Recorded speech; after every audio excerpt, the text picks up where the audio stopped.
ఇక్కడికి వచ్చిన ముఖ్యంగా మన గెస్ట్ పేరెంట్స్ వచ్చిన వాళ్ళకి, తర్వాత మీడియా ప్రతినిధులకి, కపుల్స్, ట్రీట్మెంట్ కోసం వచ్చిన కపుల్స్, అలాగే మన స్టాఫ్ అందరికీ కూడా ఈరోజు వరల్డ్ ఐవీఎఫ్ డే శుభాకాంక్షలు.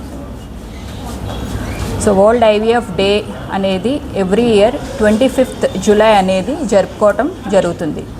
ఈ వరల్డ్ ఐవీఎఫ్ డే సెలబ్రేషన్స్ అసలు దీని యొక్క ప్రాముఖ్యత ఏంటంటే, సో జూలై 25th 1978 ఇయర్లో యూకేలో ఫస్ట్ ఐవీఎఫ్ బేబీ అనేది డెలివరీ అయిందనమాట.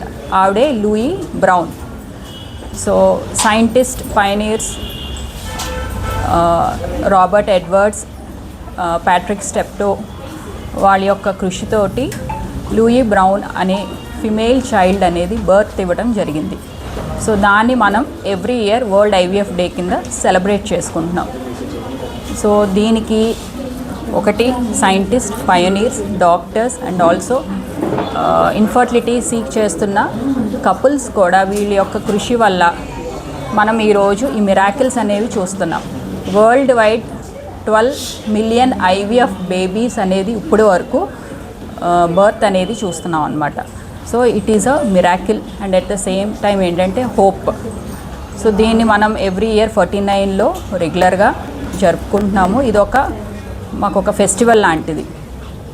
సో చాలామంది కపుల్స్ ఓన్లీ 3 టైర్ సిటీస్లోనే అందుబాటులోనే ఉంటాయి అడ్వాన్స్డ్ ట్రీట్మెంట్స్ అని. బట్ మనకి 49లో 2 టైర్ సిటీస్లో కూడా సేమ్ అడ్వాన్స్డ్ ట్రీట్మెంట్స్ ఎక్కడైతే సిటీస్లో, మెట్రోపాలిటన్ సిటీస్లో మనం చూస్తున్నాం, సేమ్ అదే టెక్నాలజీ అనేది మనం ఇక్కడ కూడా చూస్తున్నాం. సేమ్ అదే ఎక్విప్మెంట్, సేమ్ అదే expertise and same high end investigations, treatments కూడా మన దగ్గర జరుగుతున్నాయి. So it is a celebration to all of us. ఈ వితిన్ 2 ఇయర్స్లో ఐవీఎఫ్, మేము ఇక్కడ 3rd ఐవీఎఫ్ అనేది సెలబ్రేషన్ జరుపుకుంటున్నాం 49 రాజమండ్రిలో. సో ఈ 2 ఇయర్స్లో మేము almost we have crossed 500 IVF cycles అనమాట. So we feel very proud as a 49 family in Rajahmundry. Hello అండి, ఆల్రెడీ డిస్కస్ చేసిన విధంగా సందర్భం ఏంటి అని అంటే ఈరోజు వరల్డ్ ఐవీఎఫ్ డే. మనకి రాజమండ్రిలో 49 ఇది 3rd ఇయర్ రన్నింగ్ అనమాట. ఇప్పటి వరకు మోర్ దాన్ 1000 ఇన్ఫర్టిలిటీ కపుల్స్ని చూడటం జరిగింది. అండ్ ఇన్ఫర్టిలిటీ కూడాను చాలా ఎక్కువ అవుతుంది డే బై డే, అది అందరికీ తెలిసినదే. ఇప్పుడు మనకి చూసుకున్నట్లయితే ఆంధ్రాలో ప్రతి కపుల్కిను fertility rate, total fertility rate అనేది 1.7 ఉంది. అంటే ఒక కపుల్కి ఆన్ అన్ యావరేజ్ 1.5 కింద కన్సిడర్ చేస్తామన్నమాట. ఇది ఎందుకు అంత ఇంపార్టెంట్ అని అంటే ఫర్టిలిటీ రేట్ అనేది బాగా తగ్గిపోతుంది. ఇది ఇలానే కొనసాగుతూ ఉన్నట్లయితే ఒక 20 to 30 ఇయర్స్లోగా ప్రతి కపుల్కి ఒక చైల్డ్ ఉండడం కూడాను డిఫికల్ట్ అవుతుందన్నమాట. దీని వలన యూత్ ఎవరైతే ఉంటారో యంగ్ యాక్టివ్ పాపులేషన్ తగ్గిపోయి ముసలి వాళ్ళు ఎక్కువ అవ్వడము, ఓవరాల్గా కెపాసిటీ ఆఫ్ ద పాపులేషన్ అనేది తగ్గిపోతుంది. వర్కింగ్ పాపులేషన్ అవ్వనివ్వండి, రిప్రొడక్టివ్ యాక్టివ్గా ఉన్న పాపులేషన్ అవ్వనివ్వండి, ఇకానమీ కూడా బాగా ఎఫెక్ట్ అవుతుంది ఇలా అయినట్లయితే. అందుకనే ఇప్పుడు అడ్రస్ చేయడం ఈ ఇష్యూని అన్నది చాలా ఇంపార్టెంట్.